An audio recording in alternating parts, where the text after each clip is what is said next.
घने जंगल में एक खूबसूरत हसीना नकाब पहनी थी, जिसकी आंखें नीली रंग की चमक रही थी।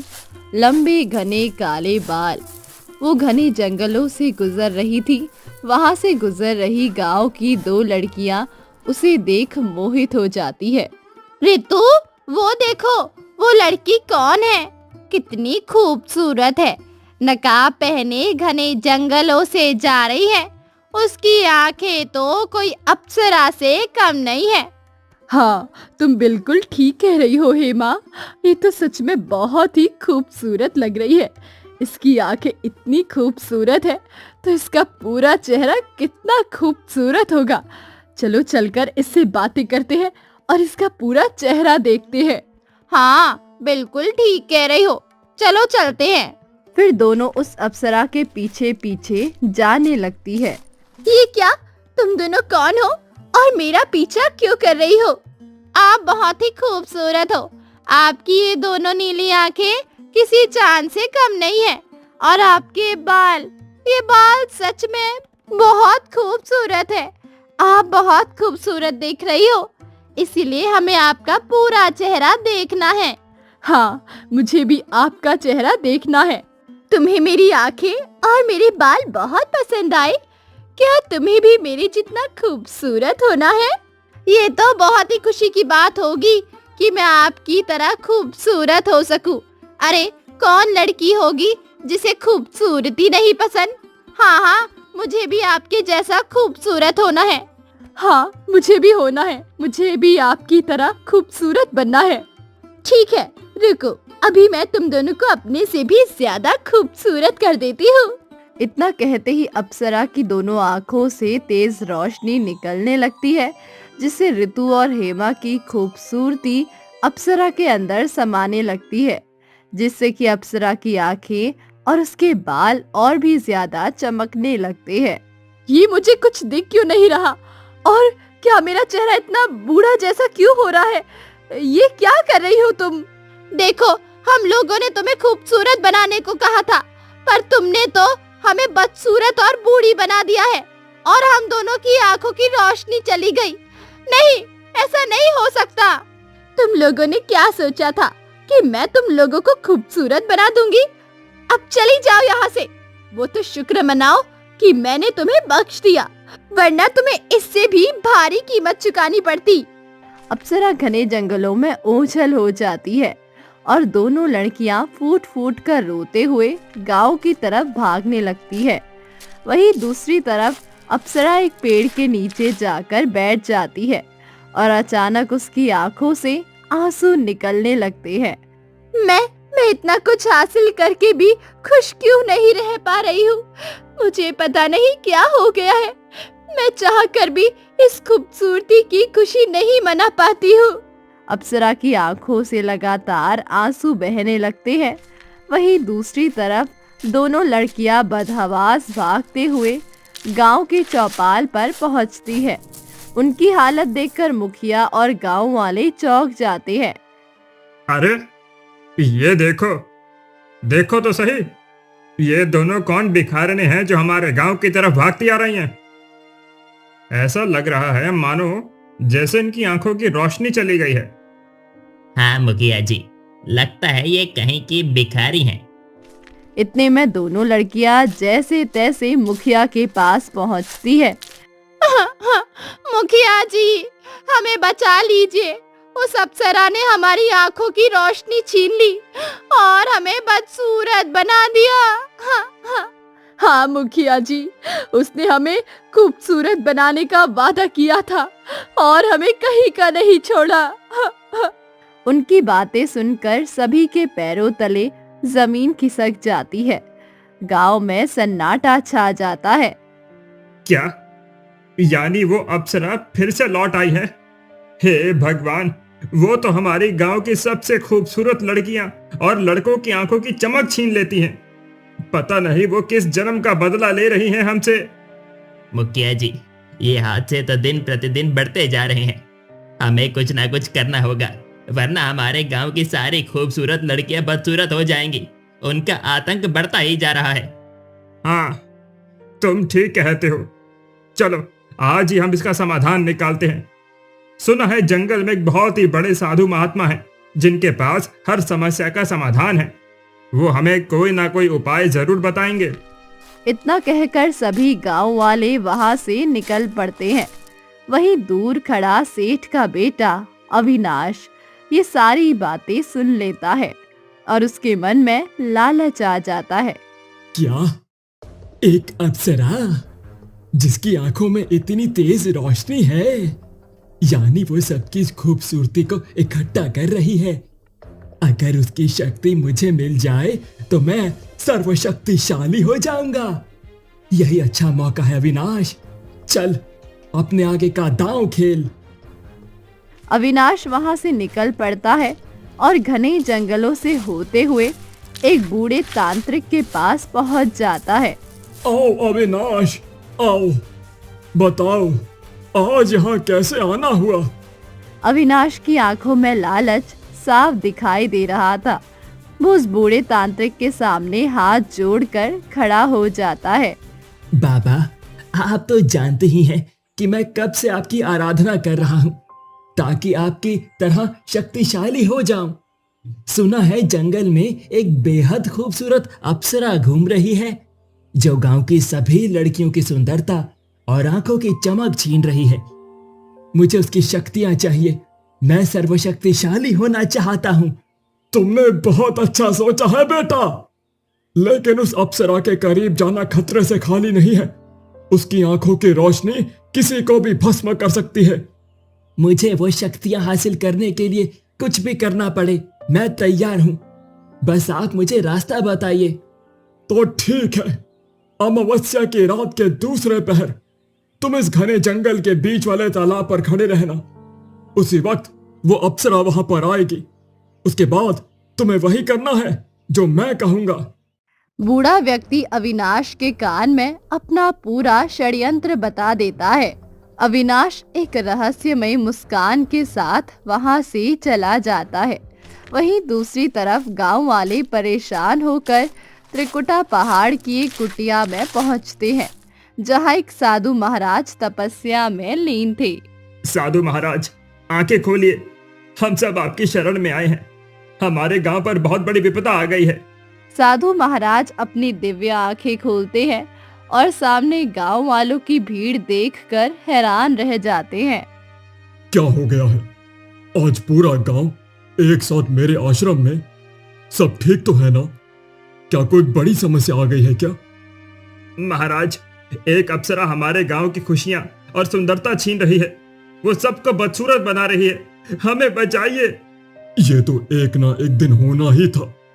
समस्या बड़ी है, लेकिन इसका समाधान करने वाला रक्षक भी तुम्हारे ही गांव में मौजूद है।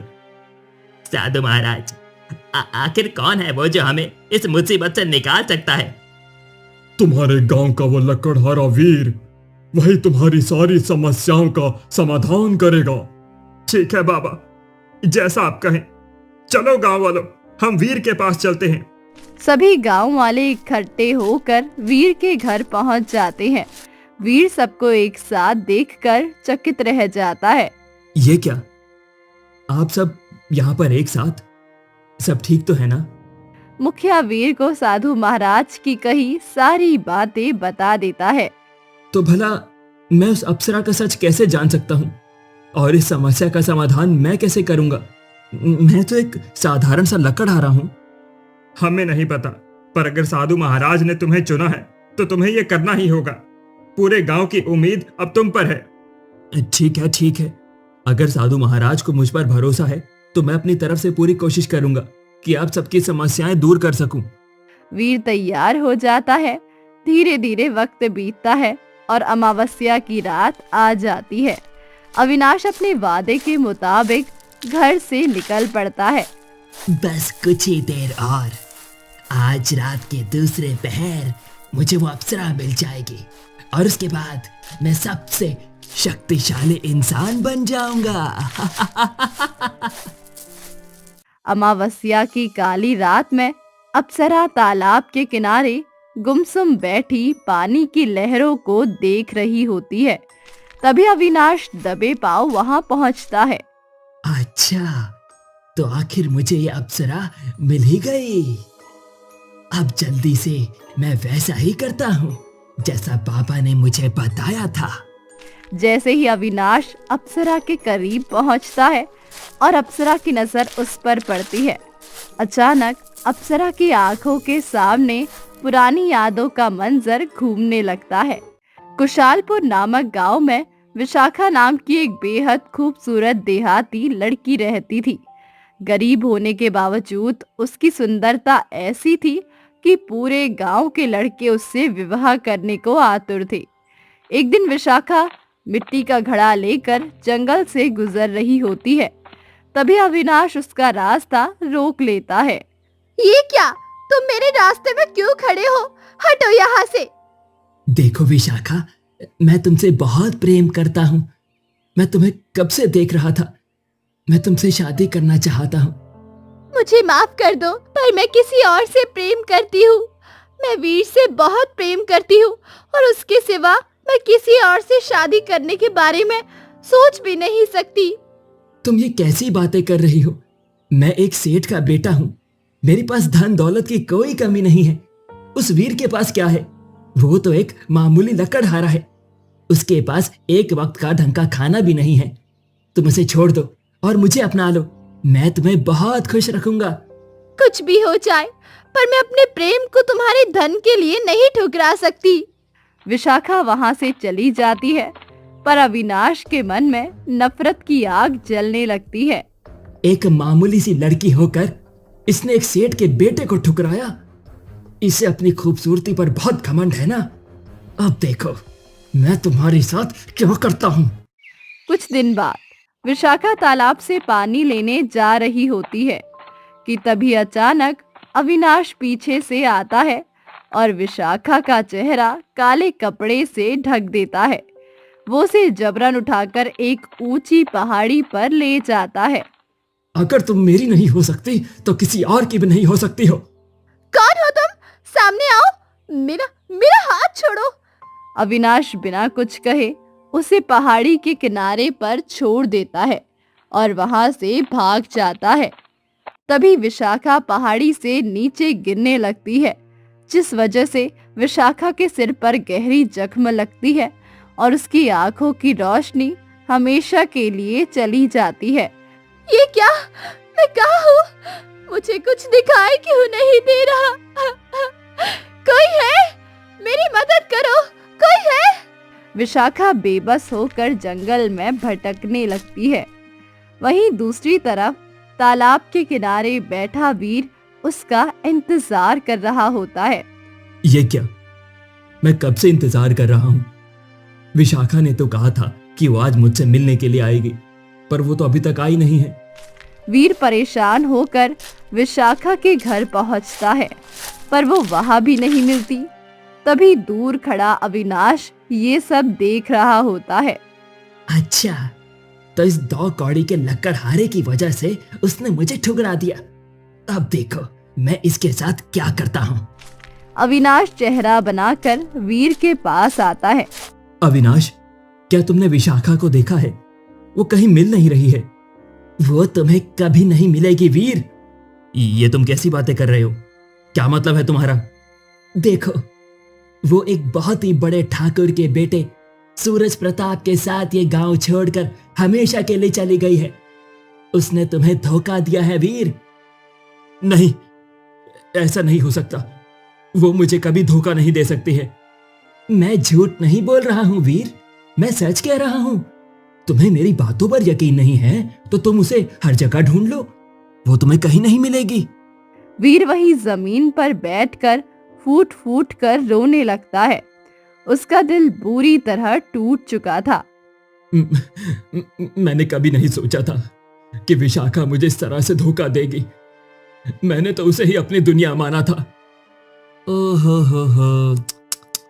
देखो, वो इतनी खूबसूरत लड़की है तो भला तुम जैसे गरीब लकड़हारे से शादी कैसे कर सकती थी? तुम उसे भूल जाओ और एक काम करो, मेरी हवेली में काम कर लो। मुझे वहां लकड़हारे की जरूरत है क्योंकि लकड़ियां बहुत कम पड़ रही हैं। ठीक है अविनाश, तुमने मुझे सच बता दिया। वरना पता नहीं मैं उसकी याद में और कितने दिन तड़पता। ठीक है, मैं आज से ही तुम्हारी हवेली में काम करूंगा। वीर भारी मन से वहां से चला जाता है और अविनाश मन ही मन अपनी जीत पर मुस्कुराता है। ऐसे ही कुछ दिन बीत जाते हैं। वहीं दूसरी तरफ विशाखा पहाड़ी से गिरने के बाद भटकते हुए माया लोक की सीमाओं में पहुंच जाती है। ये क्या, मेरी पैर ऐसे लग रही है जैसे मैं जमीन पर नहीं बादलों पर चल रही हूँ। ये कैसी जगह है जहाँ से पत्थर भी इतने कोमल महसूस हो रहे हैं। विशाखा परेशान होकर इधर उधर हाथ मार रही होती है कि तभी सामने से माया लोक के राजा महाराज रुद्रसेन प्रकट होते हैं। आओ विशाखा, आखिर तुम यहाँ पर आ ही गई। कौन है? मुझे कुछ दिखाई नहीं दे रहा। प्लीज सामने आओ। विशाखा, तुम मेरे माया लोक में आ गई हो। यहाँ वही आ सकता है जो दिल का साफ और ईमानदार हो। मैं तुम्हारी आंखों की रोशनी लौटा तो सकता हूँ, लेकिन क्या तुम बदले में मेरा एक कार्य करोगी? मुझे नहीं पता कि आपका क्या कार्य है, पर मैं अपनी आंखें वापस चाहती हूँ। एक अंधी होकर मैं पूरा जीवन कैसे बिताऊंगी? मैं कुछ भी करने को तैयार हूँ। महाराज रुद्रसेन की आंखों से एक तीव्र दिव्य रोशनी निकलती है जो विशाखा की आंखों में समा जाती है। अचानक विशाखा की आंखों की रोशनी वापस आ जाती है, लेकिन उसकी आंखें अब नीली और चमकदार हो गई थी और उसके बाल सुनहरे हो गए थे। ये क्या? मुझे पहले से भी ज्यादा साफ दिखाई दे रहा है और मेरे बाल ये इतने सुंदर कैसे हो गए? मुझे ऐसा महसूस हो रहा है जैसे मैं पहले से भी कहीं ज्यादा खूबसूरत हो गई हूँ। हाँ विशाखा, तुम अब एक साधारण लड़की नहीं रही हो। तुम्हारे अंदर मैंने ऐसी शक्ति दी है कि तुम्हारी सुंदरता वक्त के साथ बढ़ती ही जाएगी। लेकिन अब तुम्हें अपनी दुनिया में वापस जाना होगा। अपनी दुनिया में? और आपका कार्य क्या है? ये माया लोक है और मैं यहाँ का राजा हूँ। मेरी दुनिया की शक्ति क्षीण हो रही है। तुम्हें अपनी दुनिया के इंसानों की आंखों की चमक और उनकी खूबसूरती का अंश लेकर आना होगा। जब तुम उनकी आंखों की चमक इकट्ठा कर लोगी, तभी मैं अपनी दुनिया को पूरी तरह सुरक्षित रख पाऊंगा। ठीक है, मैं भी वैसे ही करूंगी जैसा आपने कहा है। फिर विशाखा वहां से अपनी आंखों की नई रोशनी के साथ उस विचित्र दुनिया से बाहर आ जाती है। अगर मैं ऐसे उन लोगों के सामने गई तो वे लोग मुझे पहचान लेंगे। एक काम करती हूँ, मैं नकाब पहन लेती हूँ ताकि मुझे कोई ना पहचान सके। विशाखा नकाब पहन लेती है और वहां से गांव की तरफ जाने लगती है और विशाखा वीर के घर पहुंच जाती है, जहां वो देखती है कि वीर एक लड़की के साथ एक घर में रह रहा है। यानी वीर ने शादी कर ली। इतने बड़े बड़े वादे करता था, यानी वो मेरा कुछ दिन भी इंतजार नहीं कर सका और उसने किसी दूसरी लड़की से शादी कर ली। यानी वो मुझसे प्रेम नहीं करता था, जिसके लिए मैंने अपना सब कुछ त्यागा है। अब मैं सबसे बदला लूंगी, जैसा उस विचित्र दुनिया के राजा ने कहा था। मैं बिल्कुल वैसा ही करूंगी। तो तुम हो, मैं तुम्हें छोड़ूंगी नहीं अविनाश। तुम मुझे पहचानती हो? कहीं तुम विशाखा तो नहीं? लेकिन उसकी तो इतनी खूबसूरत आंखें और इतने सुनहरे बाल नहीं थे। फिर तुम अप्सरा कैसे हो सकती हो? तुमने जब मुझे उस पहाड़ी पर छोड़ा, उसके बाद मैं वहां से नीचे गिरने के बाद एक बहुत ही विचित्र दुनिया में पहुंच गई और वहां के राजा ने मुझे शक्तियां दी है। अब उसकी शक्ति का शिकार तुम भी बनोगे। इतना कह ही रही होती है कि तभी अविनाश एक भभूत लेकर विशाखा के ऊपर छिड़क देता है, जिससे कि विशाखा की आंखों की चमक अवनी के हाथों में जाने लगती है। ये क्या? तुम मेरी आंखों की चमक क्यों ले रही हो? नहीं, ऐसा नहीं हो सकता। तुम एक मामूली सी लड़की हो और ये आंखों की शक्ति अब मेरे पास रहेगी और मैं सर्वशक्तिशाली हो जाऊंगा। मुझे कोई नहीं हरा सकता। फिर सारी विशाखा की आंखों की चमक चली जाती है। ये क्या? मुझे कुछ दिखाई क्यों नहीं दे रहा? नहीं, मैं फिर से अंधी नहीं हो सकती। अब मुझे ये सारी आंखों की शक्ति एक फूल में समानी होगी, और जैसा कि पापा ने मुझे बताया था उसी वक्त मुझे ये शक्ति को अपने अंदर ग्रहण करना होगा। तभी अविनाश सामने खिले गुलाब के फूल को तोड़ देता है और उसमें सारी आंखों की रोशनी समा जाती है। चलो चलो, ये सारी मैंने आंखों की शक्ति को इकट्ठा कर लिया है, लेकिन अब तुम्हें गांव वालों के सामने सजा दिलवानी है मैंने। अब चलो।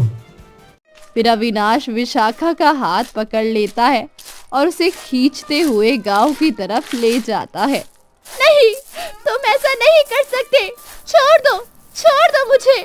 तभी अविनाश गांव के चौपाल पर उसे लेकर जाता है। ये क्या अविनाश, तुम किसे लेकर आए हो? ये हमारे ही गांव की विशाखा है, जो कि अप्सरा का रूप लेकर सभी गांव वालों की, औरत से लेकर मर्द तक सभी की सुंदरता छीन रही थी और इसकी शक्ति से एक शैतान की मदद करना चाहती थी। ये बात सुनते ही सभी गांव वालों के होश उड़ जाते हैं। तो ये तो बहुत बड़ा अपराध हुआ। तभी इतने में पीछे से वीर आ जाता है और वो विशाखा को देखकर हैरान हो जाता है। ये क्या विशाखा? ये विशाखा है? मुझे तो यकीन ही नहीं हो रहा कि इतने दिनों बाद ये यहाँ पर। इसे ले जाकर जंगल वाली उस काली गुफा में बंद कर दो। इसने जो हमारे गांव वालों के साथ किया है, इसकी कीमत यही है। नहीं, मेरी बातों पर आप लोग यकीन करिए, मैंने ऐसा कुछ नहीं किया है। ये सब अविनाश की चाल है। लेकिन कोई भी विशाखा की बात नहीं सुनता और गांव वाले उसे घसीटते हुए ले जाने लगते हैं। तभी अचानक वीर सामने आकर खड़ा हो जाता है। तुमने मुझे धोखा क्यों दिया विशाखा? तुम किसी और से प्रेम करती थी और धन दौलत के लिए तुमने मुझे छोड़ दिया। तुम्हारे साथ जो हो रहा है ना, वैसा ही होना चाहिए था। वीर, तुम ये क्या कह रहे हो? मैंने तुम्हें धोखा नहीं दिया, बल्कि तुमने मुझे धोखा दिया है। तुमने किसी और से शादी कर ली, मेरा इंतजार तक नहीं किया, और अब तुम अपनी खुशहाल जिंदगी जी रहे हो। नहीं, ऐसा नहीं है। तुम्हें जरूर कोई गलतफहमी हुई है। वीर आंखों में आंसू लिए वहां से चला जाता है और गांव वाले विशाखा को ले जाकर उस अंधेरी गुफा में बंद कर देते हैं। वहीं दूसरी तरफ वीर अपने घर के कोने में बैठकर फूट फूट कर रो रहा होता है। मुझे ऐसा क्यों लग रहा है कि किसी के साथ बहुत गलत हो रहा है। विशाखा ने जो गुनाह किया है उसे उसकी सजा मिल रही है, फिर भी मुझे उसके लिए इतना बुरा क्यों महसूस हो रहा है। वीर परेशान होकर करवटें बदल रहा होता है। तभी उसकी पत्नी ललिता धीरे से उठती है। वो वीर को सोया हुआ समझकर दबे पांव चलने लगती है। यही सही मौका है, मुझे अभी निकलना ही होगा। ललिता घर से बाहर निकल जाती है, लेकिन तभी वीर की आंखें खुल जाती है। ललिता इस वक्त कहाँ जा रही है? मुझे इसका पीछा करना चाहिए। कहीं ये कुछ ऐसा तो नहीं कर रही जिसकी मुझे जानकारी नहीं है। वीर चुपके से ललिता का पीछा करने लगता है। ललिता घने जंगलों से होते हुए अविनाश की हवेली पहुंचती है, जहां अविनाश पहले से ही बाहर खड़ा था। अविनाश, तुमने जैसा कहा था मैंने बिल्कुल वैसा ही किया। तुमने उसे ठिकाने लगा दिया ना? हाँ, अब वीर उसकी बातों पर कभी यकीन नहीं करेगा। जैसा कि हम दोनों ने पहले ही तय किया था, तुम्हें बस वीर के साथ शादी करने का नाटक करना है। इसके बाद वही होगा जो हमने सोचा है। तुम अब चिंता मत करो, उस विशाखा का सच कभी किसी के सामने नहीं आएगा। ललिता और अविनाश दोनों जोर जोर से हंसने लगते हैं।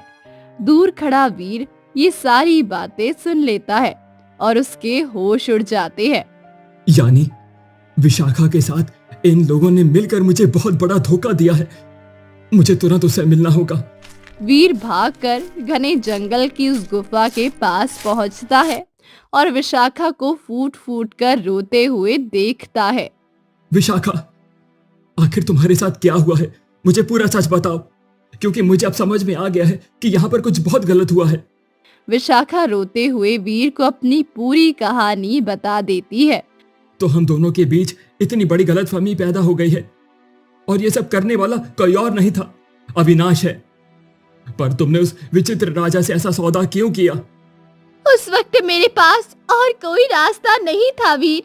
मेरी आंखों की रोशनी चली गई थी तो मेरे पास आखिर कोई रास्ता नहीं बचा था। तभी गुफा के भीतर अचानक एक तेज दिव्य रोशनी फैलती है और उनके सामने साधु महाराज प्रकट हो जाते हैं।